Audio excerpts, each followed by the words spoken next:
Hello student, Kalyani आई academy को online platform पर आपका स्वागत है। मैं हूं लखन दाइमा, आपको हिंदी पढ़ा रहा हूं। फ्रेंड, हिंदी एक ऐसा सब्जेक्ट है जो आपकी कई प्रतियोगी परीक्षाओं में पूछा जाता है। तो चलिए फ्रेंड शुरू करते हैं। आज का हमारा टॉपिक है आधुनिक काल। ठीक है, आधुनिक काल से पहले मैंने आपको उत्तर मध्यकाल या रीतिकाल के बारे में पढ़ाया था। तो देखिए यहाँ पर शुरू करते हैं हम आज आधुनिक काल के बारे में। अब जो आधुनिक काल होगा, तो आधुनिक काल का समय कब से कब तक रहता है? आधुनिक काल, इसका समय कब से कब तक रहता है? तो इसका समय आपको ध्यान रखना होगा कि 1850 ईस्वी से इसका समय शुरू होगा। 1850 ईस्वी से इसका समय शुरू होता है, जो अब तक चल रहा है। ये आपको ध्यान रखना होगा। ठीक है, अब जो आधुनिक काल होगा तो इसको भी कुछ कालों में बांटा जाता है, तो इसके भी अलग अलग भाग होते हैं। तो इसके अलग अलग भाग कौन कौन से होते हैं? तो देखिए इसमें कुछ इसके अलग अलग भाग हैं। तो इसको लगभग 6 भागों में बांटा गया है। तो 6 भाग कौन कौन से हो जाते हैं? देखिए इसमें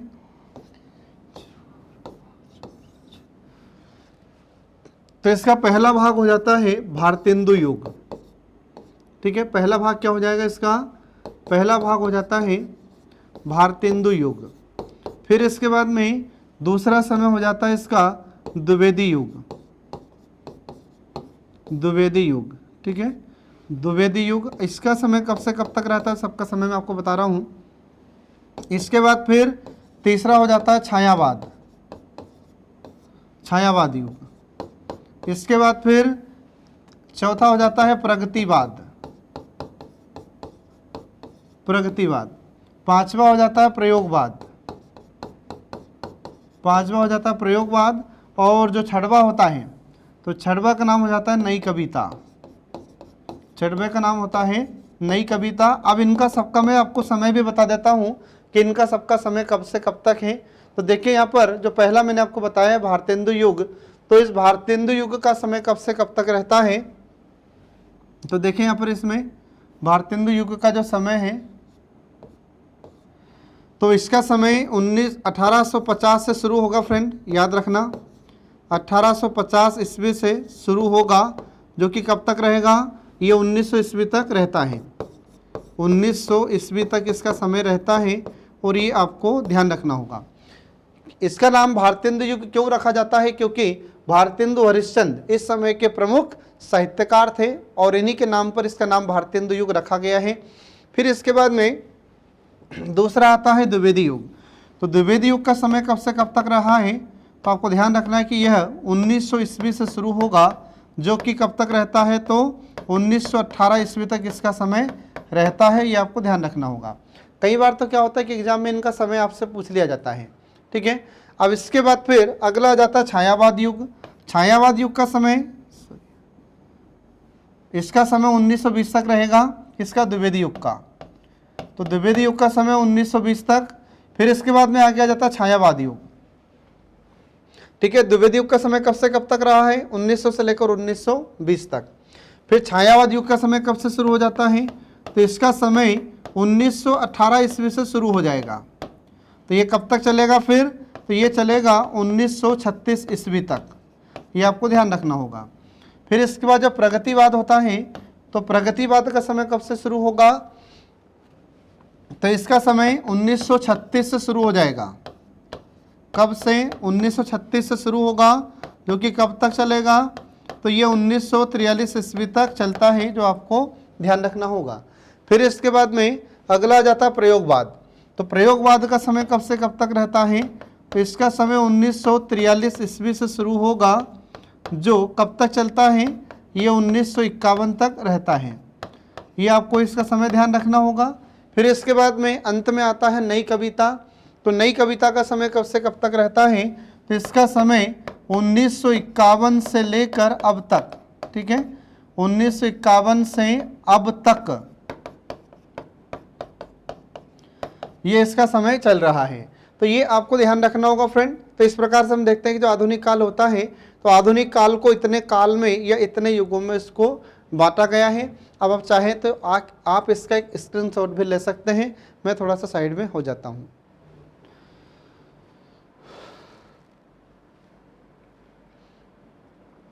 ठीक है। तो इस प्रकार से हम देखते हैं कि जो आधुनिक काल होगा तो उसको इतने भागों में बांटा गया है। अब इसमें सबको हम एक एक से पढ़ते हैं। तो सबसे पहले हम शुरू करते हैं इसमें भारतेंदु युग को। ठीक है, तो देखिए इसमें पहले भारतेंदु युग। अब जो भारतेंदु युग है इसका नाम भारतेंदु युग क्यों रखा गया है? जो भारतेंदु युग होता है तो भारतेंदु युग का समय आपको ध्यान रखना है कि इसका समय कब से कब तक रहता है। तो इसका समय 1850 ईस्वी से शुरू होगा, जो कि कब तक रहेगा? तो ये 1900 ईस्वी तक इसका समय रहता है, ये आपको ध्यान रखना होगा। ठीक है, अब इसमें हम देखते हैं जो भारतेंदु युग है तो इसका नाम भारतेंदु युग क्यों रखा गया है। तो आपको ध्यान रखना होगा कि इस समय के जो बहुत ही प्रसिद्ध विद्वान, ठीक है, तो इस समय अपन देखते हैं कि जो हिंदी साहित्य था तो हिंदी साहित्य के जो अग्रदूत थे जिनको हम भारतेंदु हरिश्चंद्र को कहते हैं, तो भारतेंदु हरिश्चंद्र के नाम पर इसका नाम रखा गया है भारतेंदु युग। भारतेंदु हरिश्चंद्र, ठीक है, तो भारतेंदु हरिश्चंद्र के नाम पर इस युग का नाम रखा गया है भारतेंदु युग, ये आपको ध्यान रखना होगा। ठीक है, अब इस युग को पढ़ने से पहले हमको यह पता होना चाहिए कि इस युग में मतलब इस काल में जितने भी विद्वान होंगे ये सभी विद्वान किस पर आधारित रचनाएं लिखते हैं या इनकी काव्यगत विशेषताएं क्या होती है। तो देखिए इनकी विशेषताएं क्या होगी इस भारतेंदु युग की। तो भारतेंदु युग की कुछ विशेषताएं हैं फ्रेंड जो आपको ध्यान रखना होगा। देखिए यहाँ पर इसकी कुछ विशेषताएं हैं। ठीक है, भारतेंदु युग की कुछ विशेषताएं होती हैं।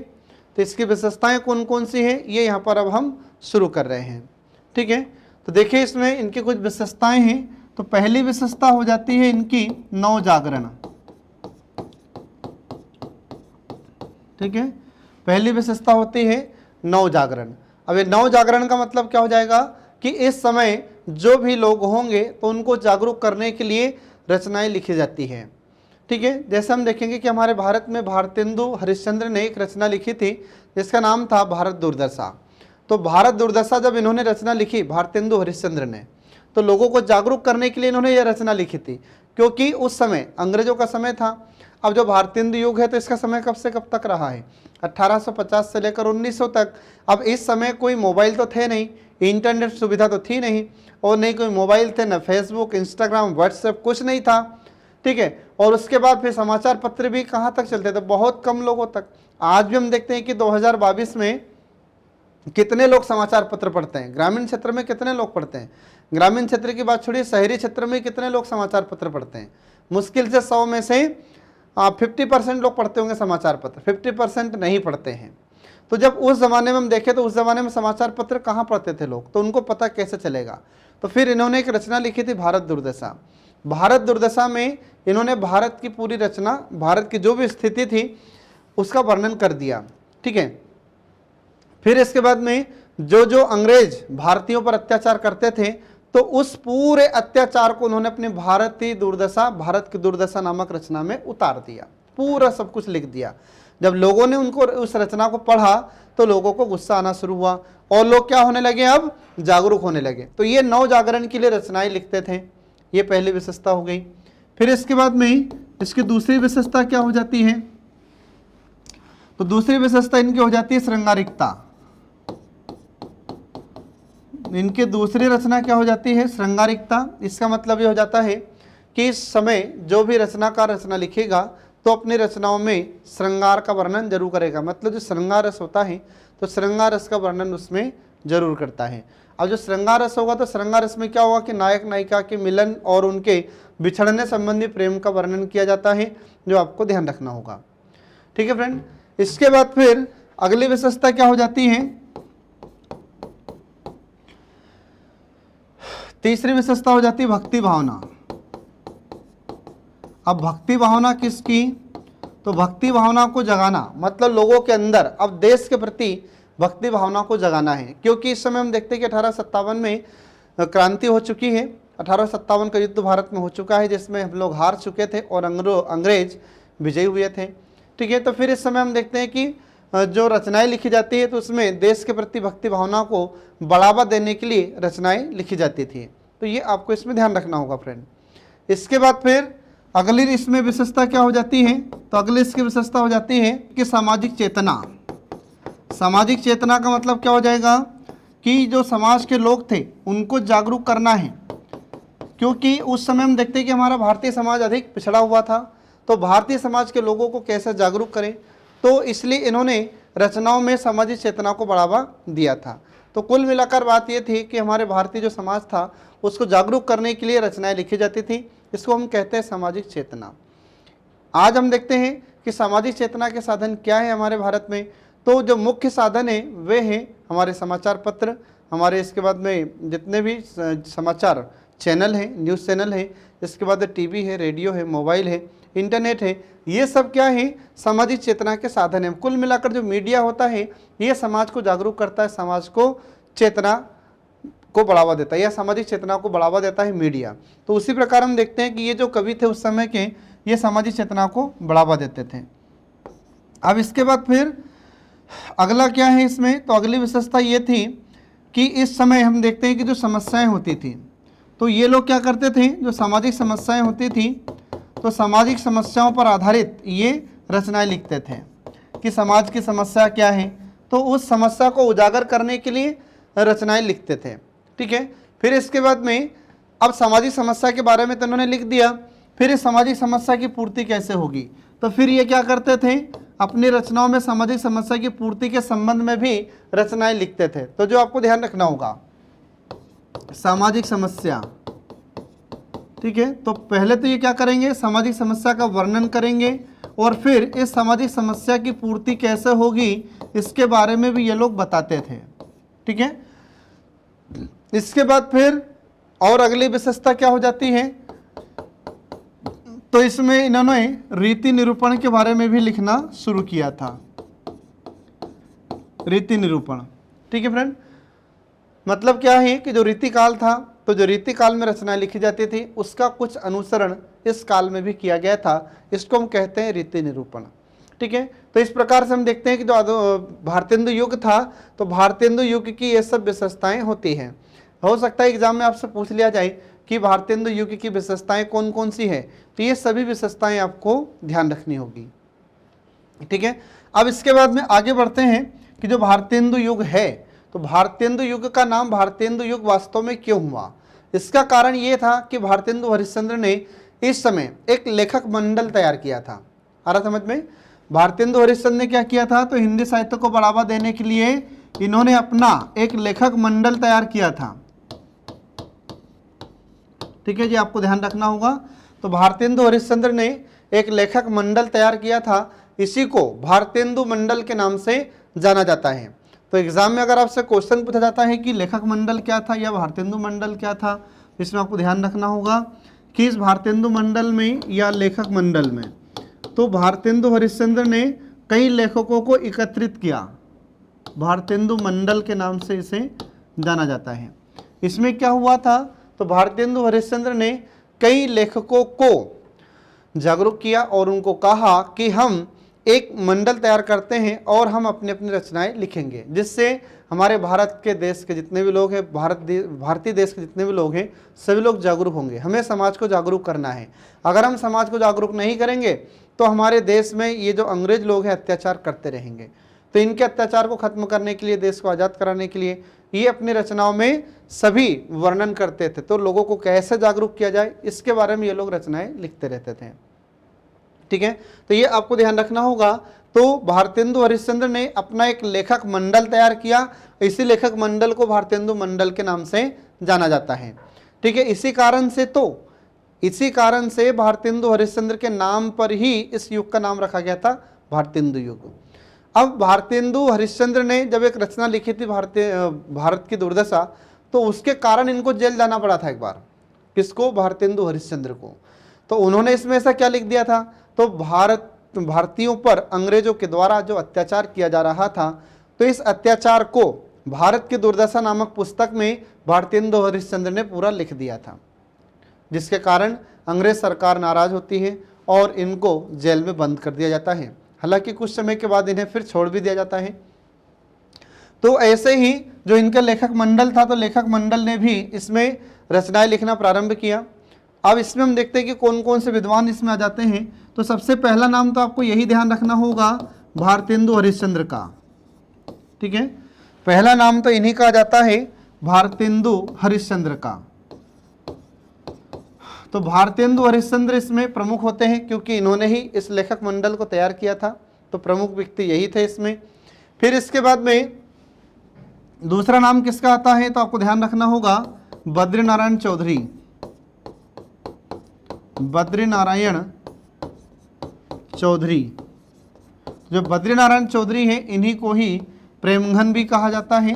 तो ये आपको ध्यान रखना होगा, एग्जाम में कभी कभी क्या होता है कि इनके उपनाम आपसे पूछ लिए जाते हैं। तो हो सकता है आपसे पूछ लिया जाए कि प्रेमघन किससे कहते हैं, तो ये बद्रीनारायण चौधरी को कहा जाता है। इसके बाद फिर अगले व्यक्ति का नाम आ जाता है, आपको ध्यान रखना होगा अंबिका दत्त व्यास का। अगला नाम आता है अंबिका दत्त व्यास। ठीक है, इसके बाद फिर अगले विद्वान का नाम होता है जगमोहन सिंह। अगला नाम आ जाता है जगमोहन सिंह। ठीक है, इसके बाद फिर अगला नाम इसमें आ जाता है राधा कृष्ण दास, राधा कृष्ण दास आदि। तो और भी ऐसे बहुत सारे विद्वान थे जिनको इन्होंने एकत्रित किया था भारतेंदु हरिश्चंद्र ने, और कहा था कि आप रचनाएं लिखिए और अपनी रचनाओं में लोगों को जागरूक किया जाए। ऐसे कुछ अपने को बातें इसमें लिखना होगा जिससे लोग जागरूक हो। ठीक है, तो जागरूकता बढ़ाने के लिए ये रचनाएं लिखते थे सभी विद्वान। तो ये भारतेंदु हरिश्चंद्र के कहने पर रचनाएं लिखते थे, इसलिए इन्हें भारतेंदु मंडल के नाम से जानते हैं, याद रखना फ्रेंड। ठीक है, तो हो सकता है एग्जाम में आपसे क्वेश्चन पूछ ले जाए कि भारतेंदु हरिश्चंद्र ने जो लेखक मंडल तैयार किया था उसको एक और दूसरे नाम से किस नाम से जानते हैं, तो ये नाम है, आपको ध्यान रखना है, भारतेंदु मंडल के नाम से भी इसको जानते हैं। ठीक है, तो यहाँ पर मैंने आपको बताया है कि भारतेंदु हरिश्चंद्र ने जो अपना लेखक मंडल तैयार किया था उनके नाम अब बताए मैंने। अब इसमें शुरू करते हैं कि इस भारतेंदु युग में ये जितने भी लेखक थे, जितने भी कवि थे, इनके द्वारा जो रचनाएं लिखी गई थी, तो इनकी रचनाओं के नाम क्या क्या हैं। ठीक है, तो इसमें देखिए शुरू करते हैं। एक तरफ हम लिखेंगे यहाँ पर रचनाकार का नाम, एक तरफ आ जाता है यहाँ पर रचनाकार का नाम, और दूसरी तरफ आता है इसमें उनकी रचनाएं। तो किस रचनाकार की रचनाएं कौन कौन सी हैं ये आपको ध्यान रखना होगा। कभी कभी क्या होता है एग्जाम में ऐसा भी आपसे क्वेश्चन पूछ लिया जाता है कि बताइए कि यह रचनाकार किस काल का है। ठीक है, और इसकी रचना कौन सी है, ये अपने से क्वेश्चन पूछे जाते हैं। तो देखिए यहाँ पर पहला नाम आ जाता है भारतेंदु हरिश्चंद्र का। तो जिसके नाम पर इस युग का नाम रखा गया है उन्हीं के नाम पर पहला नाम देखिए यहाँ पर भारतेंदु हरिश्चंद्र। ठीक है, भारतेंदु हरिश्चंद्र। तो भारतेंदु हरिश्चंद्र की सबसे पहली रचना आपको ध्यान रखना होगा, इनकी रचना का नाम आपको याद रखना है, महत्वपूर्ण रचना है भारत दुर्दशा।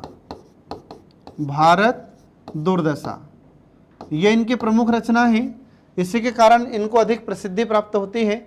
ठीक है, और इसी कारण ज़्यादा फेमस भी हुए थे। और जब ये रचना इन्होंने लिखी थी तो इनको जेल की यात्रा करनी पड़ी थी। क्यों? क्योंकि इन्होंने भारत की दुर्दशा के बारे में लिखा था। मतलब अंग्रेज सरकार भारतीयों पर किस प्रकार अत्याचार करती है, इस अत्याचार का वर्णन इन्होंने अपनी भारत दुर्दशा में किया था, जो कि अंग्रेज सरकार को ठीक नहीं लगा, जिसके कारण अंग्रेज सरकार ने इनको कुछ समय के लिए जेल में बंद कर दिया था। हालांकि कुछ समय के बाद में इन्हें छोड़ भी दिया जाता है। ठीक है, ये आपको इसमें ध्यान रखना होगा फ्रेंड। फिर इसके बाद में भारतेंदु हरिश्चंद्र की ही अगली रचना की यदि हम बात करें तो और भी इनकी रचनाएं होती हैं, जैसे प्रेम सरोवर। ठीक है, जैसे इनकी रचना हो जाती है प्रेम सरोवर। इसके बाद फिर फूलों का गुच्छा, प्रेम सरोवर और फूलों का गुच्छा। तो ये इनकी कुछ रचनाएं हैं, लेकिन इसमें जो सर्वप्रमुख रचना है तो ये है इनकी भारत दुर्दशा। तो भारत दुर्दशा इनकी प्रमुख रचना है और ये एग्जाम में आपसे पूछी भी जाती है और पूछी भी गई है। आगामी परीक्षाओं में भी आपसे पूछा जा सकता है कि भारत दुर्दशा किसकी रचना है। ठीक है, इसके बाद फिर अगले विद्वान का नाम देखिए इसमें और उसकी रचनाएं देखिए। तो अगला नाम आ जाता है यहाँ पर बद्रीनारायण चौधरी। अगला नाम आता है बद्रीनारायण चौधरी। इनको एक और नाम से जाना जाता है, इनको उपनाम जाना जाता है, इससे प्रेम घन, ये इनका उपनाम होता है। तो कई बार क्या होता है कि एग्जाम में इनका उपनाम ही पूछ लिया जाता है कि बद्री नारायण चौधरी का उपनाम क्या है, तो ये इनका उपनाम होता है प्रेमघन, ये आपको ध्यान रखना होगा। अब इसके बाद फिर इनकी रचनाएं कौन कौन सी हैं, तो देखिए इसमें जैसे आनंद अरुणोदय, जैसे आनंद अरुणोदय, ये इनकी रचना का नाम है। फिर इसके बाद में मयंक महिमा, मयंक महिमा, ठीक है, तो ये इनकी रचना का नाम आपको ध्यान रखना होगा। तो ये इनकी दोनों रचनाएं महत्वपूर्ण हैं, आनंद अरुणोदय और मयंक महिमा, ठीक है, तो ये आपको ध्यान रखना होगा फ्रेंड। अब इसके बाद फिर अगले रचनाकार का नाम आ जाता है अंबिका दत्त व्यास का, अंबिका दत्त व्यास। तो अंबिका दत्त व्यास की रचनाएं कौन कौन सी हैं, तो देखिए इसमें इनकी रचनाओं में प्रमुख रचना का नाम है पावस पचासा, इनकी जो प्रमुख रचना है उसका नाम है पावस पचासा। और इसके बाद फिर दूसरी इनकी रचना होती है जो आपको ध्यान रखना होगा, हो होरी, हो होरी, ये इनकी रचना है अंबिका दत्त व्यास की, ठीक है फ्रेंड। इसके बाद फिर अब आगे देखिए इसमें अगले विद्वान का नाम आता है जो एग्जाम में आपसे पूछा जा सकता है। अगले रचनाकार का नाम आ जाता है इसमें जगमोहन सिंह, ठीक है, अगले रचनाकार का नाम है इसमें जगमोहन सिंह। और इनकी रचना कौन सी होती है, तो आपको ध्यान रखना है इसमें प्रेम संपत्ति और श्यामालता। पहली इनकी रचना है प्रेम संपत्ति और इसके बाद इनकी दूसरी रचना का नाम हो जाता है श्यामालता, श्यामालता, ये इनके प्रमुख रचनाएं हैं। फिर इसके बाद में अगले इसमें राइटर का नाम आता है, अगले रचनाकार का नाम आता है जो आपको ध्यान रखना है राधा कृष्ण दास। अगले रचनाकार हैं राधा कृष्ण दास। और राधा कृष्ण दास की रचना कौन सी है, तो आपको ध्यान रखना होगा इसमें कंसबद्ध, इनकी रचना का नाम है कंसबद्ध, ठीक है, कंसबद्ध, ये आपको ध्यान रखना है फ्रेंड। तो ये कुछ प्रमुख रचनाकार हैं और इनकी रचनाएं हैं जिनको भारतीय हिंदू युग में शामिल किया गया है। तो यहाँ पर क्वेश्चन कैसे पूछे जाएंगे आपसे, तो क्वेश्चन आपसे ये पूछा जाएगा कि बताइए राधा कृष्ण दास ये किस युग के कवि हैं, पहली बात। तो आपको ध्यान रखना है कि ये भारतीय हिंदू युग के रचनाकार हैं। दूसरा ये कि राधा कृष्ण दास की रचनाएं कौन सी है, तो ये आपसे पूछा जा सकता है कि राधा कृष्ण दास की रचना कौन सी है, तो आपको ध्यान रखना होगा कंसबद्ध। और भी इनकी रचनाएं हैं लेकिन जो इनकी प्रमुख रचनाएं हैं ये मैं आपको बता रहा हूँ। उल्टा पूछा जा सकता है कि कंसबद्ध निम्नलिखित में से किस एक रचनाकार की रचना है, तो ये आपको ध्यान रखना होगा जो मैंने यहाँ पर आपको बताया है, ठीक है फ्रेंड। तो इस प्रकार से हम देखते हैं कि यहाँ पर भारतीय हिंदू युग के जितने भी रचनाकार हैं इनकी प्रमुख रचनाओं के बारे में आपको मैंने बताया है, ठीक है। तो इस प्रकार से हम देखते हैं कि यहाँ पर यह भारतीय हिंदू युग समाप्त हो जाता है। इसी के साथ आज का हमारा सेशन समाप्त हुआ। नेक्स्ट वीडियो आपके लिए लेकर जल्दी ही प्रस्तुत होंगे, तब तक के लिए नमस्कार।